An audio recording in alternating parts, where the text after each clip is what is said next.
അൻവർ ഇത്രയും നേരം സംസാരിച്ചത് പഴയ കാര്യങ്ങൾ തന്നെയാണ്. അൻവറിന്റെ ഒരു സാധ്യത എന്താണ്?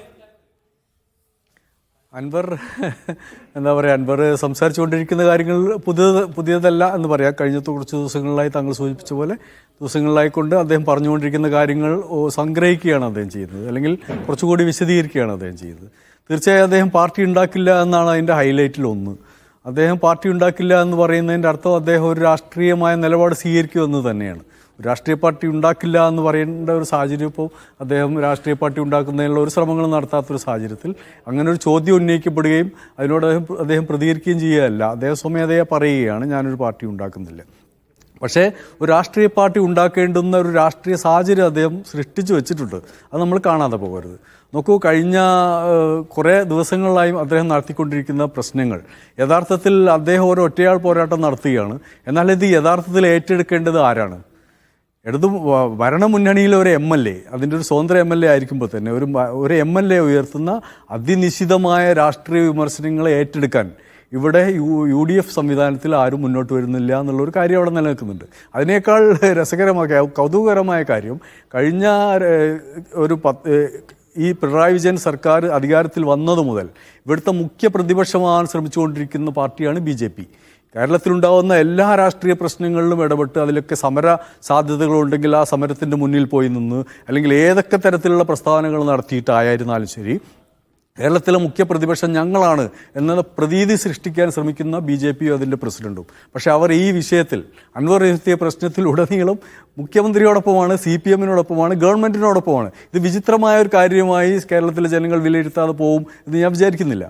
അതേപോലെ തന്നെയാണ് കോൺഗ്രസിൻ്റെയും മുസ്ലിം ലീഗിൻ്റെയും. പ്രത്യേകിച്ച് മുസ്ലിം ലീഗിൻ്റെ കാര്യത്തിലേക്ക് വരികയാണെങ്കിൽ മുസ്ലിം ലീഗ് ഏറ്റെടുക്കേണ്ട കോർ വിഷയങ്ങളാണ് അദ്ദേഹം പറയുന്നത്. ഒന്നാമത് അത് മലപ്പുറം ജില്ലയെ സംബന്ധിച്ചാണ്, രണ്ടാമത് RSS CPM ബന്ധത്തെക്കുറിച്ചാണ്. എൻ്റെ ഓർമ്മ ശരിയാണെങ്കിൽ അത് ഏകദേശം 30-32 വർഷങ്ങൾക്ക് മുമ്പ് ഫാസിസ്റ്റ് മാർക്സിസ്റ്റ് കൂട്ടായ്മക്കെതിരെ എന്ന പേരിൽ മുദ്രാവാക്യം രൂപപ്പെടുത്തിയ ഒരു പാർട്ടിയാണ് മുസ്ലിം ലീഗ്. അതിൻ്റെ യുവജന വിഭാഗം അതിൻ്റെ സമ്മേളനം നടത്തിയിട്ടുണ്ട്. ആ ക്യാമ്പയിനിൽ മുസ്ലിം ലീഗ് പാർട്ടിയുടെ തന്നെ നേതൃത്വത്തിൽ കേരളത്തിലുടനീളം ക്യാമ്പയിനുകൾ നടന്നിട്ടുണ്ട്.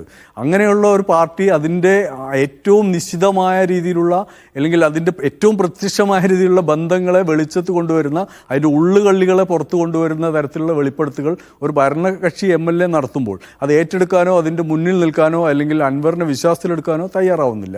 UDF ആയിരുന്നാലും തയ്യാറാവുന്നില്ല. ഈ സാഹചര്യത്തിൽ ഇത് ജനങ്ങൾ കാണുന്നില്ല എന്ന് നമ്മൾ വിചാരിക്കരുത്. സ്വാഭാവികമായും ഇതിനനുകൂലമായി ജനങ്ങളുടെ ഒരു മൂവ്മെൻ്റ് ഉണ്ടാവും എന്നൊരു പക്ഷേ അൻവർ പ്രതീക്ഷിക്കുന്നുണ്ടാവാം.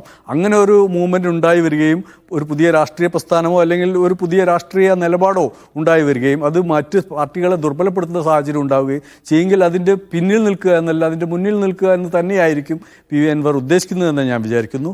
മാത്രമല്ല, അദ്ദേഹം നിൽക്കുന്ന നിലപാട്, നിലമ്പൂർ അദ്ദേഹത്തെ സംബന്ധിച്ചുള്ള കുറേ കൂടി സുരക്ഷിതമായൊരു തട്ടകമാണ്. പക്ഷേ ഈ നിലപാടിനനുസരിച്ച് ഇദ്ദേഹത്തെ പോലെ CPM-ൻ്റെ സഹയാത്രികരായി UDF ചേരിയിൽ നിന്ന് ചേക്കേറിയ ഒരുപാട് പേരുണ്ട് മലപ്പുറം ജില്ലയിൽ, വിജയിച്ചവരും അല്ലാത്തവരും. പക്ഷെ അവരുടെ രാഷ്ട്രീയം അവസാനിപ്പിക്കാൻ പോവുകയാണ് ഈ തെരഞ്ഞെടുപ്പോടുകൂടി, അടുത്ത നിയമസഭാ തെരഞ്ഞെടുപ്പോടുകൂടി PV അൻവർ ചെയ്യാൻ പോകുന്നതെന്ന് നമ്മൾ കാണാതിരുന്നുകൂടാ. കാരണം ഇത്തരത്തിലുള്ള ഒരു മുന്നേറ്റം വന്നു കഴിഞ്ഞാൽ, ഇത്തരത്തിലുള്ള ഒരാൾ നടത്തുന്ന വെളിപ്പെടുത്തലുകളെ ഇപ്പോൾ അദ്ദേഹം അവകാശപ്പെടുന്ന അദ്ദേഹത്തിൻ്റെ പാർട്ടിയിലെ തീവ്രവാദികളും അംഗീകരിക്കാൻ പോകുന്നില്ല, പുറമേ നിന്നുള്ള അതിൻ്റെ സഹയാത്രികരും അംഗീകരിക്കാൻ പോകുന്നില്ല, അതിൻ്റെ വോട്ടർമാരും അംഗീകരിക്കാൻ പോകുന്നില്ല. ഇത്തരം ആളുകളെയാണ് പാർട്ടി കൊണ്ടുവന്നതെന്ന് ഒരു പക്ഷത്ത് പാർട്ടിക്കകത്ത് നിന്ന് തന്നെ പ്രക്ഷോഭങ്ങൾ ഉണ്ടാവുകയും അല്ലെങ്കിൽ വിമർശനങ്ങൾ ഉണ്ടാവുകയും ചെയ്യുമ്പോൾ തന്നെ മറുവശത്ത് ഈ അൻവർ ഉയർത്തുന്ന പ്രശ്നങ്ങളോട് പാർട്ടി സ്വീകരിച്ച നിഷേധാത്മക സമീപനത്തിനെതിരെയും വിമർശനങ്ങളുണ്ടാവും. ഒരേ സമയം ഒരേ പ്രശ്നത്തെ രണ്ട് വശത്ത് നിന്ന് ആക്രമിക്കുന്ന തരത്തിലുള്ള വിമർശനങ്ങളും പ്രതിരോധങ്ങളും പാർട്ടി നേരിടേണ്ടി വരും. അതിൻ്റെ ആത്യന്തിക ഫലം യഥാർത്ഥത്തിൽ തവനൂർ ഞാൻ പ്രത്യേകം പറയാൻ കാരണം, ഈ 20 വർഷത്തോളമായി പാർട്ടിയോടൊപ്പം നിൽക്കുന്ന ഒരാളാണ് KT ജലീൽ. ഈ KT ജലീലിന് പോലും ഇത്തരം ഒരു തരംഗത്തിൽ രക്ഷയുണ്ടാവുമെന്ന് ഞാൻ വിചാരിക്കുന്നില്ല. സ്വാഭാവികമായും ഇദ്ദേഹം നിലമ്പൂരിൽ ജയിക്കുമോ, അദ്ദേഹം പാർട്ടി ഉണ്ടാക്കുമോ, പാർട്ടിക്ക് ശക്തി ഉണ്ടാകുമോ, അത് കേരളത്തിൽ എന്ത് ചലനമാണ് സൃഷ്ടിക്കാൻ പോകുന്നത് എന്നതിനെക്കുറിച്ചൊന്നും നമുക്ക് ഈ ഘട്ടത്തിൽ പ്രവചിക്കാൻ അസാധ്യമാണ്. രാഷ്ട്രീയമാണ്, പല ഘടകങ്ങളെ അത് ആശ്രയിച്ചിരിക്കുന്നത്. എന്നാൽ ഈ ഒരു കാര്യത്തിൽ യാതൊരുവിധ സംശയവുമില്ല, സ്വതന്ത്ര പരീക്ഷണങ്ങൾ ഇവിടെ CPM-നെ അവസാനിപ്പിക്കേണ്ടി വരും എന്നൊരു ഗതികേടിലേക്ക് ആ പാർട്ടിയെ കൊണ്ടെത്തിക്കുന്നതിൽ PV അൻവർ ഈ നിമിഷത്തിൽ വിജയിച്ചിരിക്കുന്നു എന്ന് നമുക്ക് കാണാതിരിക്കാം.